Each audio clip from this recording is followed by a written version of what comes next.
this computer. All right. Mitch Lavender here. I am blessed to have Shayla and Titus, who have agreed to share a part of their life with me and a part of their life with us, which I'm very thankful for. This is in regards to the book Journey, which is written to people who are in singlehood, have a desire to be married, or people who are married and who just want to hold on to hope. So we're going to interview them and get some of the backstory from their life, also just some of the wisdom and the things that they feel they could share. But I do want to take the time to introduce them and say welcome and thank you. And if you hear kids in the background, it's because real life is happening. Real life. Yep. So I guess right quick, where are you guys at and what do you do? And then we can jump into the first question. Yeah, my name is Titus Walelo, and we are in Tampa. Well, technically we're in Clearwater, Florida. Cool. A lot of people hear that and think, "Oh my gosh, so pretty." Yes, come and visit Clearwater. You will enjoy it for all of us. Yeah, we're here, and you can introduce yourself. I'm Shayla Walelo. I am also in Clearwater with my husband. You asked, what do we do? And what do we do? Yeah. I serve as one of the ministers here at Anchor Point Church, one of the local congregations here. And awesome. I am currently a homemaker, and I have my own natural skincare business. Homemaker? You're awesome. A businesswoman, girl. I do both. Many hats, ladies and gentlemen, many hats. We'll definitely get more information about that toward the end because I want to, if possible, send people you guys this way. So to jump off with this, kind of asking you guys to go into the past a little bit, but how did you guys meet and what were some of the circumstances or challenges of the time in your life where you were single? So I'll have my wife share about how we met. We have the same story, but different pieces that are in that story. And so we'll both chime in. We were in college when we met. I was a sophomore in college and she was a super senior. So she robbed the cradle. No. Like, what I super senior? No. I think I was a junior. You were a junior. Yeah, I was a year ahead of him. We both worked as RAs, so that's how we met. Okay. We went to Southern Connecticut State University, and it was during that year when we went in for training. Not training. Well, yeah. Staff training. Yeah. It was kind of like relationship building with your staff. Oh, okay. And that's when we first met. So our very first interaction, I was one of the last RAs to move into our building. And one of the other RAs came down to come get me and let me know where everyone else was. And Titus, everyone's in Titus's room. And so I'm like, oh, who's Titus? We get up to Titus's room. And he's the most antisocial. Like everyone is in his room and he wants nothing to do with anyone. So we go in his room and I'm like, oh, whose room is this? And they say, oh, it's Titus's. And I'm like, who's Titus? And everyone points. There's 12 of us. Everyone points to this corner and he's leaned up against his desk with his laptop in his lap. And he looks up and he gives me like a what up head nod and just goes on about his business. And I'm like, oh, okay, that's Titus. That's our first interaction with each other. Yeah, it was at that moment that she fell in love. Oh, gosh. It was the head nod, right? It was the head nod, not the smile, the eye lock, the eyes locking, but it was the head nod. There wasn't a smile to be seen. That's great. So there wasn't. So after that, we had 2 weeks basically to kind of get to know each other. So we had all these different activities that they had planned for us and things like that. And as time went on over this 2 weeks, Titus started to warm up, not necessarily like warm up to me, but just staff in general, because he was in there with the mentality of, I don't have to like any of you because we work together. I can understand that. Yeah. And so he starts to warm up and eventually, and this is literally within a 2-week period, our staff becomes really, really close friends. And we actually enjoy each other's company and we want to spend time together. And so through that, Titus and I, along with the other staff, we would just hang out more. And so for me, that's when I started to like him. I got to know him just during staff things and just building a friendship. And so that's really where it started. It started with we became friends. That's cool. Yeah, so our friendship just continued from that point on, and after about almost 2 years of us knowing each other. So we knew each other first, that was 2008. Mm-hmm. And then we didn't start dating until 2011. Okay. And so it was some time to build our friendship, to understand where we were with our walks with God. And we both had different standards. Shayla had a standard and I had a standard. And so we worked through and trying to get on the same page of what that standard is going to be for the two of us to start dating. Yeah, and this is the abridged version. So yeah, this if, is I'm like, absolutely. if you want more details, we can go into more detail, but this is like the short version of it. Yeah, for sure. Whatever you guys are comfortable sharing, that is where I would say. Okay. Yeah, because I know sometimes working through challenges like that, there's a lot there I can bet. So my wife and I have a similar story. Mm-hmm. I guess so. For the longer version, the longer version's way funnier. But so in that, even though I guess before we became friends, Titus did not like me at all, just as a human being. Well, that's a slight exaggeration. I'm messing. No, but he didn't like me, not as a human being, but he did not like me. I remember he told me later that he would, because we went to the same school the entire time. But he told me that he saw me on campus before and he was like, oh, she's cute, but she's mean. And he never spoke to me before, but the way my face looked. So where I grew up, you had to have a certain look so people didn't talk to you, people didn't bother you.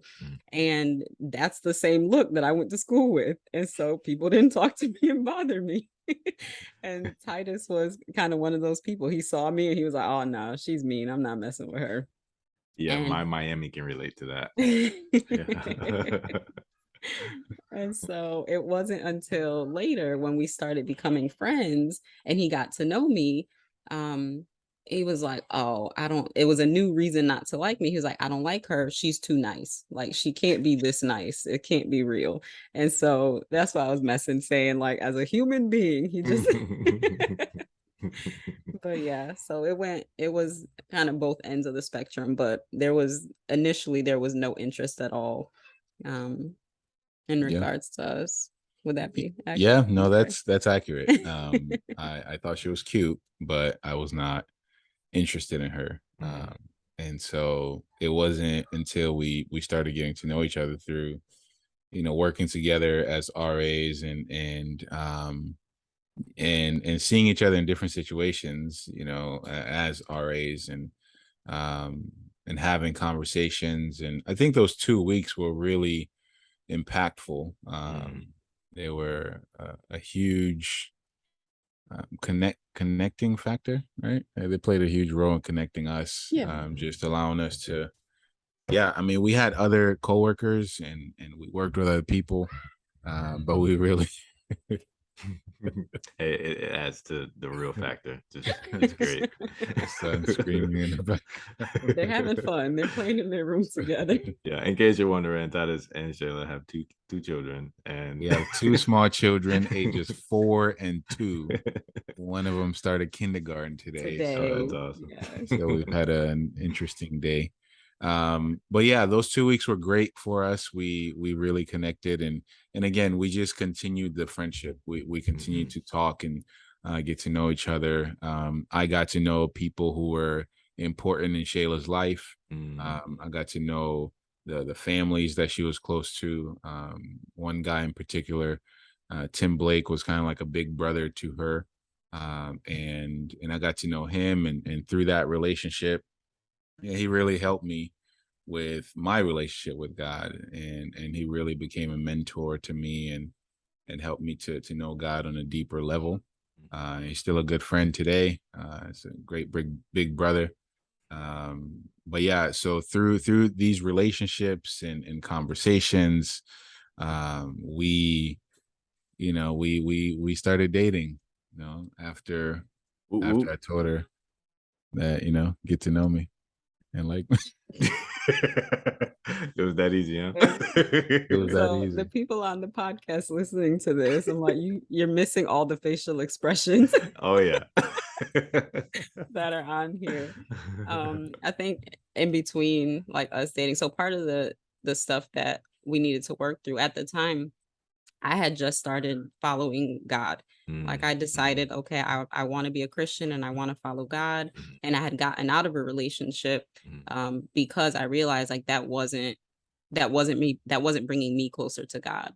And so for the first year, I was on campus and I was with this other woman who was a part of our fellowship of churches, and we got to just spend life together, and she helped teach me, and I grew closer to God. And so the second year that I was there is when I met Titus, and I'm like, oh no, there's a guy and I'm starting to like him, and I'm a Christian now and I'm not supposed to like people. That's what I told myself.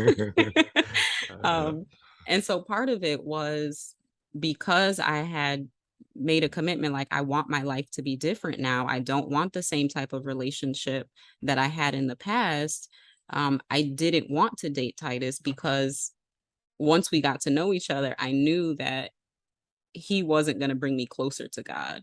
Um, mhm, mhm, and those were the things he was talking about. Like we had to kind of work out our values and what we our beliefs and things like that. And for me, I wasn't willing to date someone who didn't have the same um, standard or conviction. I don't know what else word to use, but just of wanting to put God first in the mhm, relationship. mhm, And at the time, Titus didn't want that. mhm, And he knew it and I knew it. And so I know for me, my challenge was I still, oh, okay, we just heard a thump.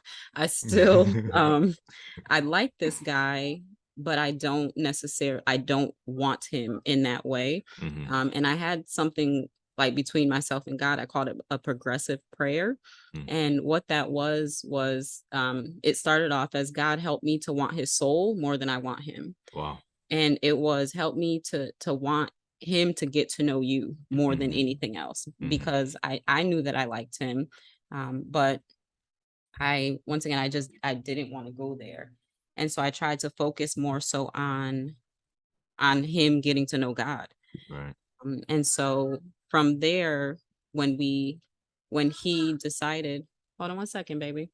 When he decided to follow God, and this wasn't and so he decided to follow God and we still didn't date. So it Mhm, wasn't a I'm following God because I want to date you. yeah. This is why the span between us knowing each other and us dating was actually so long. Mhm, Um and so when he decided he wanted to follow God, my prayer changed to God, if nothing ever happens between us, help me to remember you already answered my prayer. okay, Like so he that's where the got to know progressive you. prayer part came Yeah. in. Mm, And so kind of each time, because now we're married, mhm, but each kind of stage, each different part of life, my prayer changed. And so the mhm. next part, we actually when we started dating, it was God helped me to remember you went above and beyond answering my prayer. You gave you he got to know you and I got to date him. That was Mhm, beyond what mhm, I had asked for. mhm, um and so that was kind of when I was thinking about marriage, I brought myself back to help me to remember that you went above and beyond answering my prayer. mhm. I'm okay right now. Wow. And That's so that's very beautiful because that it sounds like throughout each season you had a way of, which we're often not, I mean, I'll speak for myself, not too good at doing this, but reflecting on what God has done. mhm. That takes some some discipline. Yeah, thank you for sharing that. That's awesome. I'm sure you want to add some stuff too, Titus. Yeah. So for me, I did have to wrestle with my relationship with God. I needed to wrestle with where I was and knowing that she had different standards. I I needed to start I was going through a little bit of a hard time at the time. And I wanted to figure out what I wanted to do with my life. We're in college. I'm a sophomore, and trying to make decisions about friendships and the people that I hang out with. How often am I going to hang out with them, and are these relationships beneficial long term for me? And some relationships I backed off of because I felt like they weren't beneficial to my journey, for my journey. And so when I met Tim, he was just again a great big brother to help me with understanding the Bible better. We sat down and we had Bible studies together. Where we opened the scriptures, we read the Bible together in public and at his home. He invited me into his home, and he explained the text to me in a way that I could understand. And I made a decision. Okay, I want to be serious about it. It took about 6 months of us sitting down and having conversations. It took about 6 months, and then I decided that okay, I want to live for Jesus and follow him, and I decided to get baptized May 6th, 2009. And that was great. It changed the trajectory of my life. Wow. I can actually say that. It really did. It changed the relationships that I wanted, just platonic relationships, romantic relationships, like because I was following Jesus and I put Jesus first. It just changed everything. And so then Shayla and I continued our friendship, and after a year and a half from the moment I got baptized, a year and a half later is when we started dating. 2011. Yep. Year and a half later. And so during that time, we needed that time for me to mature, to grow in my relationships with older men, older spiritual men that can guide me and give me wisdom and insight, to help me so that I don't make knucklehead decisions with Shayla that I made in the past with other girls. So that was helpful. That's real, man. That's real. And that's beautiful. Thank you guys for sharing that. So you kind of answered two questions in one, which is great. So it sounds like overall, part of the challenge in you guys as being single was working through your different values and your different standards. And then initially not liking each other, but then eventually, Shayla, you liking Titus, but also realizing like, yeah, even though I like him, I need to pray and elevate God's priority for his life over my desires. And you surrendered that. And then Titus, as you grew and you met Tim seems to be pretty pivotal for you in your life. He played a huge role in helping you with your walk with God. That's awesome, yes. man. Yes, he did. And I think like with never mind. I don't have to add anything to that. But Shayla's great. That's where we went. I don't have to add anything. Shayla's great. There we go. Mic drop. All right. Well, hey, I got a few more questions here. We can shift gears a little bit, if that's all right with you guys. Yeah. Okay. So when you explained a little bit about the challenges of being single, what are some of the challenges that you guys have faced in your marriage? And if you want to mix that even with the experience with having kids, that's fine too, or whatever you think. Yeah. I think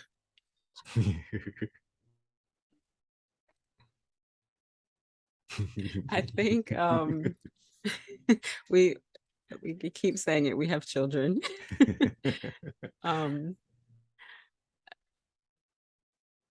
Sorry, can you refresh the question? Yeah, Can you absolutely. Say it Absolutely. Yeah, no worries. Distracted by the kids. Yes. So the question is, what have been some of the challenges in being married? Okay. And again, as specific as you want, as deep as you want, or even lumped in with having 2 children. Yeah. Okay. So I think when we first got married, one, and I'll speak for my personal challenges. One, because I had been single. Two, I was an only child. And three, I guess part of being the only child, but being raised by a single woman. So my challenges in particular were learning that there are multiple ways to do things and that how Titus did something was okay as long as the job got done. And so there were small things like dishes, like, oh, well, this is how you wash. He's grown, he's washed dishes before. Um, but in my mind, there was a better way to wash dishes. And so, or how to fold the clothes, all these things he survived before I came around. So I know he knows how to do barely, be Barely. quiet. Be to know how to do these things. But in my mind, there was the way to do it. And Yep. and learning that, okay, my way isn't the way, it's a way to do things, and being okay with how he did things. It was being able to literally mesh two different lives together, and that was a challenge. Another one was communication.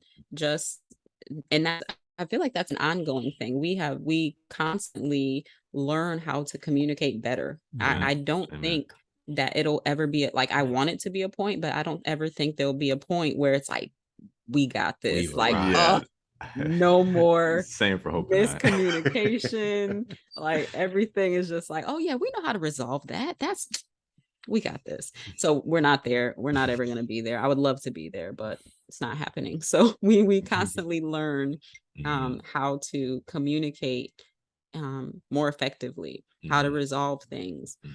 I think those are two that I think of that were when we first got married, but even communication is now. It's something that we still have to work through. And then especially with children, there is the children just bring out a whole different a whole nother level, because you have your ideas of, okay, well, this is how I want our children to be raised, and okay, this is what I grew up with and I don't like that, or just how to deal with misbehavior. Like you come in with two different ideas. You don't come in with the same exact mentality and sets of, I guess, solutions, quote unquote. Like, okay, this is how we handle this thing. You have to work that out together and find something that works for both of you guys, and or for us, works for both of us. And yeah, so that you guys can still be connected. Wow. And so Yeah, that there's a section in the book where I talk about harmony, and you're making me think about that. So one of the things I share is that the temptation can be to turn your partner down and blast your own music or your own notes, your own life song, so to speak. But the challenge of the two becoming one is that you make room for each other's notes and that you actually create a new song. So could you guys, Titus, as you speak to the challenges in marriage too, could you guys maybe also speak to the challenges of maintaining harmony in parenting? Because I'm not a parent yet, and there's nothing on the book on parenting, but it would be beneficial to maybe hear something. Yeah, so I think just with marriage, as I agree with everything that Shayla said. We will never, I don't think we'll ever arrive like where we're not having miscommunication. That's part of the human experience, right? Like we're so complex and so unique, and we constantly are evolving, or we should be evolving and growing. And in each stage, we're learning to communicate with each other. We're using some old tools and picking up some new ones and moving forward. And so I think for me, I would say that's the biggest one. It is communication. But thankfully, we've been seeing an amazing therapist, and she's great. She's helped us a lot. She's given us a lot of tools. That's awesome. And we also have great friends that we talk to and get advice from, and just get their opinions about things. I call people and ask them what they think about a situation with Shayla and I. Whenever we have a disagreement that we can't work through, we try to resolve, but when we don't resolve, the two of us, we bring in some extra support, extra help and input. And so that helps us to keep us sane. But think with parenting, how do we keep the unity and the harmony with that? Honestly, we've talked a lot about it's me and you. Before these kids were here, it was me and you. After these kids leave, it's gonna be me and you. Still me And and you. so it's that's the beauty of it. I think for us, we both value our marriage a lot. Our marriage is very important. We both believe, and baby could speak to this. We both believe that if we are doing well, we're doing well with God, we're doing well with each other, our marriage is doing well, our kids are going to be secure. I tell my kids, our kids, that, you know, it's mama and papa are on the same team. We both say that to them. And I tell them, you know, mama is first in papa's life. Like, and so I love mama. I love you guys too, but I knew mama before I knew you. And so I share that with them. Some people may not agree with that. I love your kids, sure. Everybody parents differently. We love our kids deeply. Oh yeah, but my wife comes first. My wife I agree with that first. By the way, in case you're wondering. That was the same thing that I was going to share. The first thing that came to my mind is that we are a team, and like Titus said, our children know that. And I think keeping the harmony within marriage with kids, I think is this is gonna sound weird, and you can help me clean it up later, but it's being married still. And what I mean by that is we still do the things that we did before we had kids. And so the kids we lock the door now, so that's good. That's not what I was talking about. Some people like to sweep and vacuum in private, you know. So. That's true. What he said is true, but that's not what I'm talking about.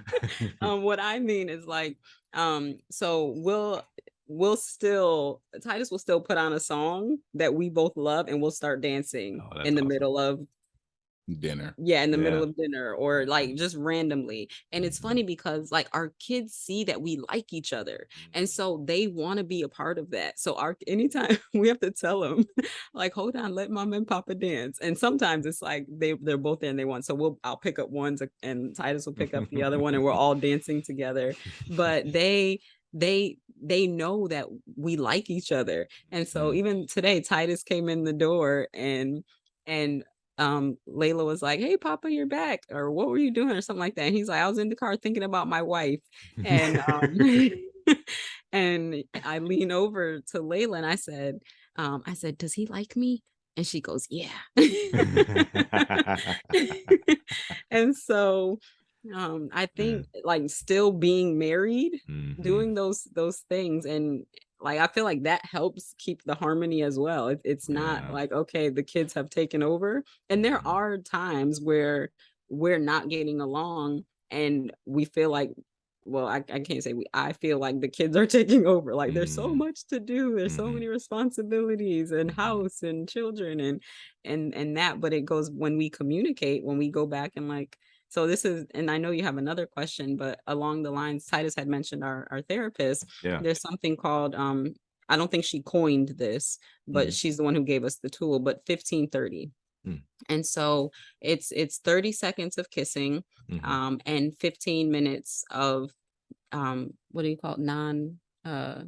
Non-demand kissing. Well, the kissing part, but what's the 15 minutes called? The 15 minutes. Lighthearted conversation. Lighthearted. So you're talking about if you were to go to the moon, how many backflips would you do? Like stuff like that. And so that in and of itself, that helped to bring us back together. Like, when I feel disconnected from Titus, like when the harmony, when we're not going together, when it's disrupted, I can go back to that 15-30 and that 15 of like lighthearted, because that's before we got married. When we became friends, we had dumb conversations like that. It's you just enjoy each other's company, right? And so that still applies when you have children. It's harder to do some things, even like he's like, lock the door, like you figure out new ways, but you still like find ways to like each other, right? And I think the kids notice, like our kids know we like each other. Yeah, that's beautiful. Yeah. That's really beautiful. This question isn't on here, but you guys said this, and if you could maybe share a couple things with that. Some people will feel resistant to outside help in their marriage, right? Maybe they can't, maybe they don't feel like they can trust people, or maybe they feel weird about therapy, or maybe they feel weird about including people in on what's going on in their marriage. So if you could speak anything to that, I think that would be tremendously helpful, because one of my convictions personally from the books I've read and the things I've seen is that yes, our marriage has order, meaning we love God and each other, and we protect each other from any outside negative influences away from our oneness. But that doesn't mean that we we keep people out when it comes to helping us continue to grow and be a stronger couple. So I think there's a balance there. You guys seem to have struck that well. So anything you could speak to that, and then we could go into a couple other questions. Yeah. Depending on where your listeners are from, but those that are from certain parts of the country will understand this. We have the snitch card with each other, meaning we can share. We've agreed, like, hey, if we need help, we can call people that we trust. And so for the people that that don't have those relationships, it would be hard, right? Like, it would be hard to call somebody, and if you and your spouse and your partner don't trust these people. For us, we both have that conviction about including other people, but it starts with us trying to work it out. Because the Bible is our standard. Like, we try to work it out. We try to talk through things, and again, when we don't see eye to eye, we take adult timeouts now. Therapy. You know, we learned that from our therapist. Taking adult timeouts, and but setting a time where we're going to come back and talk to each other. And man, I strongly believe in including other people. Maybe it's because I come from a big family, but I'm careful as well. We don't go around just telling everyone everything. We don't. That's wise. We have a select group of people that we trust with every area of our lives, and we talk to them. Like, I share. There's men that I can call and that are older than me that I can share everything with, finances, parenting, you know, romance, like whatever. Like, I can get their input and talk to them. That's because I trust them, and that trust came from just having a relationship with them. It didn't just happen overnight, but we built that. And and if somebody's feeling resistant to that, I think is asking yourself why. Why am I scared of this? What's the worst case scenario? And for some people, they've been people have broken their trust. They've used information that people shared with them in confidence against that person who shared it with them in confidence. And so I get that, because that's also happened to me. Like, people have used information I've shared with them and flipped it against me. And so I think is just choosing to trust. And I can speak for myself. I really do trust God. Like, I do. I trust God, and I trust that God wants what's best for Shayla and I, and we don't know everything. And so getting a different set of eyes to look into our marriage is helpful. It's kind of like, you know, when those of us that drive, like, you have a blind spot when you're driving. Maybe not with all these cameras now around these cars, but those of you that would drive before those cameras, and like, there's a blind spot. You could turn and turn as much as you want, but there's just that one spot as you're driving that you're not going to be able to see. But the person in the passenger seat can turn around and see, like, oh, okay, we're good. And so I think it's the same thing. We have blind spots in our marriage, and other people can look into that and speak into that. That's awesome. Oh, go ahead. Sorry. I think it's the one for just the personal relationships. It's finding someone you trust, just like like I agree with that part. Finding someone that you trust. And so if you don't have that type of relationship, once again, like Titus said, I would understand why you're like, I'm not sure about telling that part. But I think this is another reason that I'm pro therapy. You get a third party who has no, It's unbiased. yeah, they're unbiased. Exactly. They don't have any skin in the game. Right. It doesn't matter either way, whatever happens. Yep. And so with therapy, I feel like it's fantastic because you have someone who is trained to give you the tools that you need to be able to get to over the bump or to work out a problem or whatever the case might be. Yep. And so I'm like, if you don't have those close personal relationships, a stranger who's a therapist might actually be helpful because you're like, legally they can't say anything anyway. No one else is going to know this information.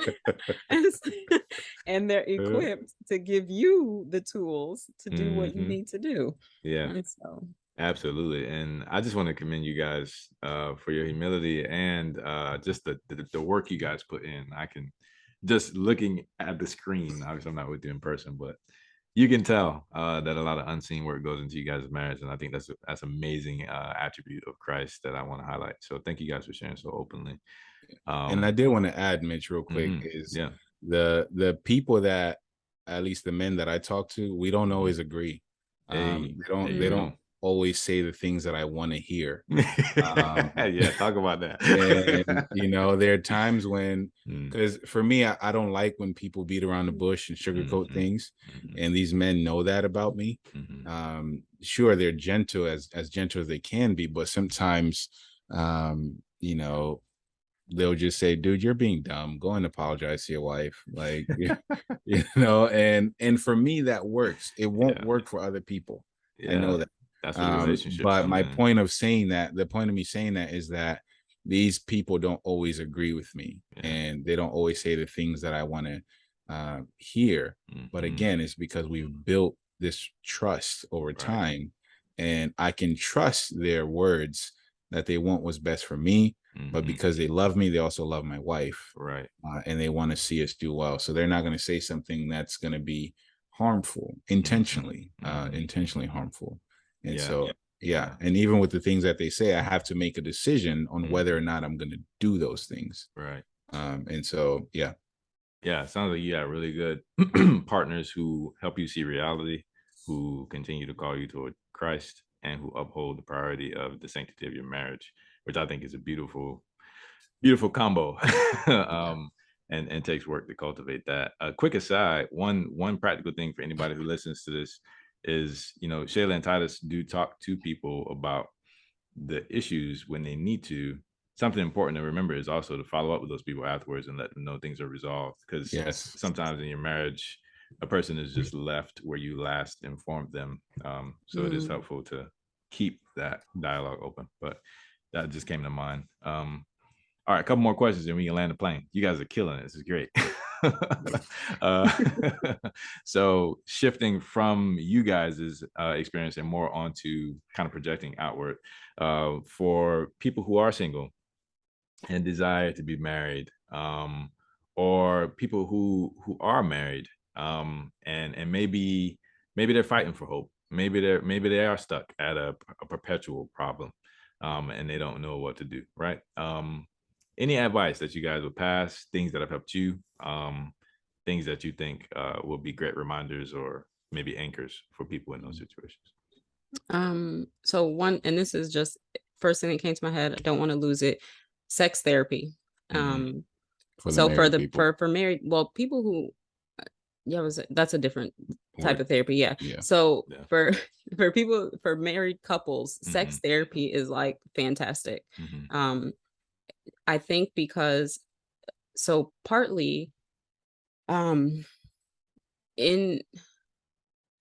church, well, in our particular fellowship of churches, some of the habits or things that have, I'm trying to put together what I'm saying, but so just the idea of with Christianity, it's like, okay, wait until marriage. And that, I don't think that is our particular fellowship of churches. I think that can apply to many churches of just wait. And when you get married, that's when it's okay to have sex.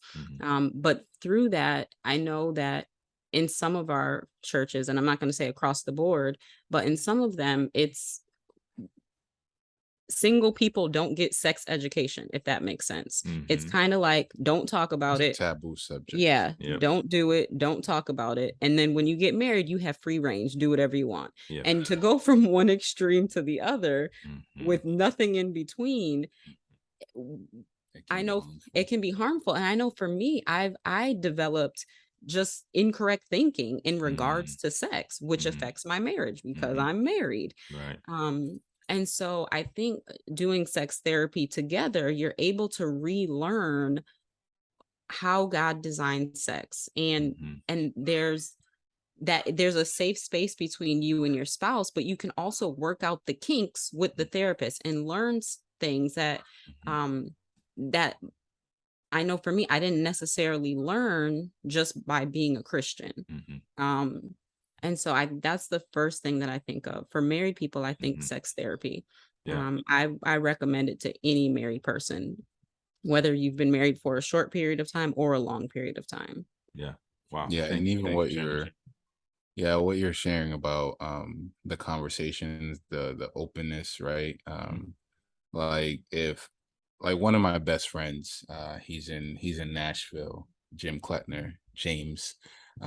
He's 50 something. He's over 55, right? And he's a single man, and we are totally different, but there's nothing that we don't talk about, because we have that kind of friendship. I've known him for what, 7 years now. Wow.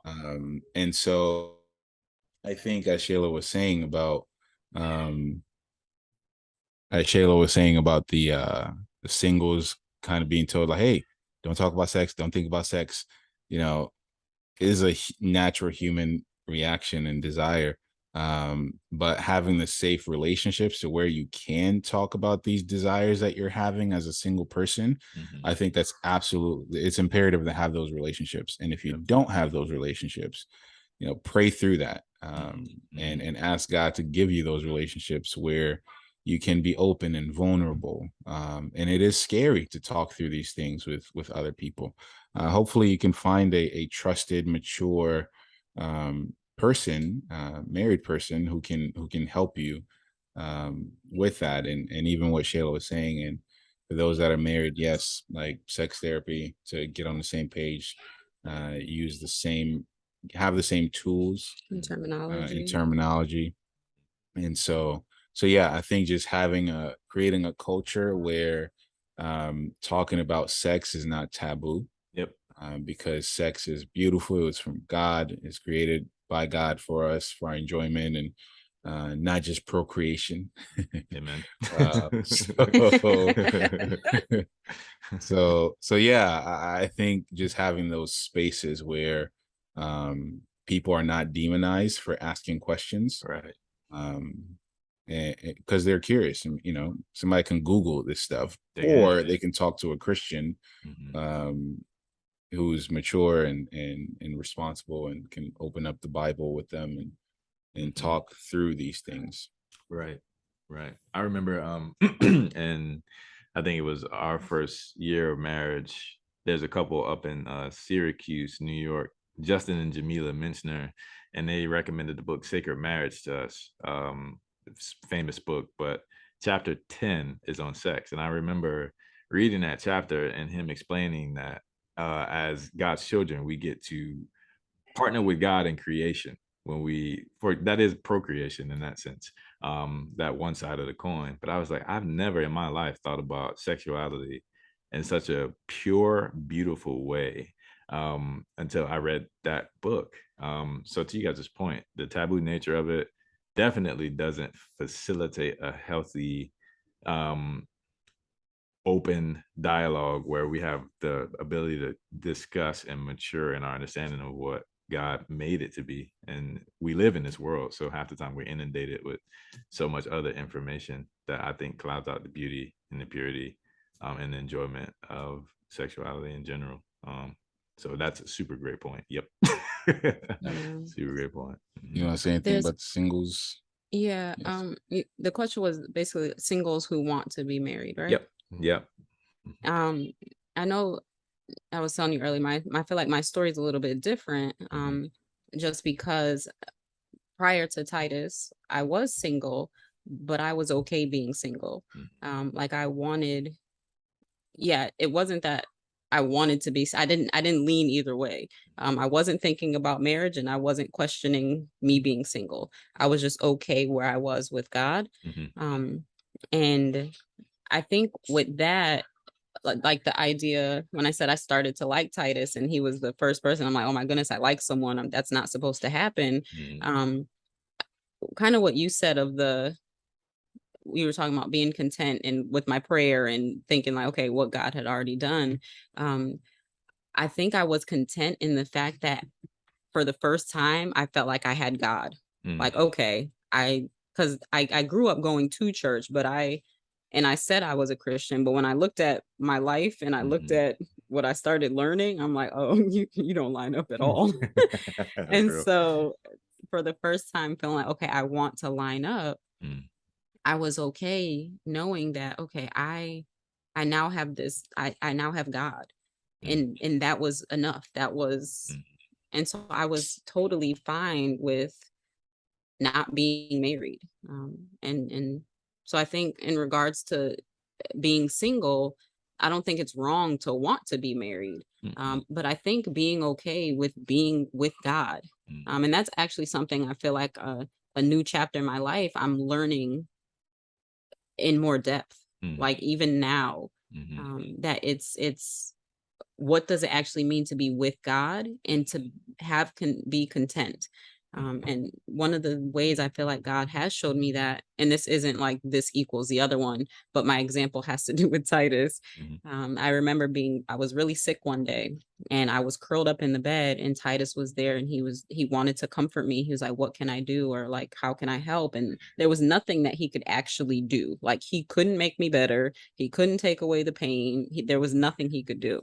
But what I said, I was like, can you just hold me?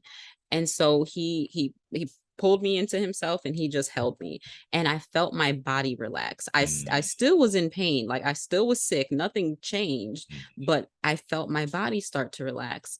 And it reminded me of God. It reminded me that God, this is, you are a friendship. Like how I have a friendship with Titus. He couldn't change the situation. Like I know God can change the situation, but sometimes God does not change the situation. And so being able to see that just being with God, it's the contentment of having someone in there with you. It's the contentment of just having that friend. And that maybe that was the point of being sick that night, because that's the lesson.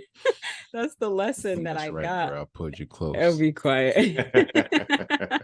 The lesson that I got was, okay, this is a real life visual or experience of what it means to be with God. And so it was very eye-opening to me because I saw, you know what, the situation might not ever change, but he is always there with me to be a comfort and to know and to have that friend. Like that's God. Amen. And so I take that and apply it to being single. Just being okay with being with God and still desiring, like I still wanted to get better. I didn't want to be in pain, but at the same time, I was comforted just by having someone with me there. And that's the same, having God with you there. So it's cool. That's awesome. And we've been married now for 9 years, and I still ask Shayla, I'm like, when did you first like me? She was like, I didn't like you. Like, I didn't immediately like you, have romantic feelings. I'm like, come on, every girl like me. I'm Titus. And it's not true. Sounds good though. Right. It sounds good in my mind, right? But no, she still says like, no, I was fine with being single. I was fine with where I was.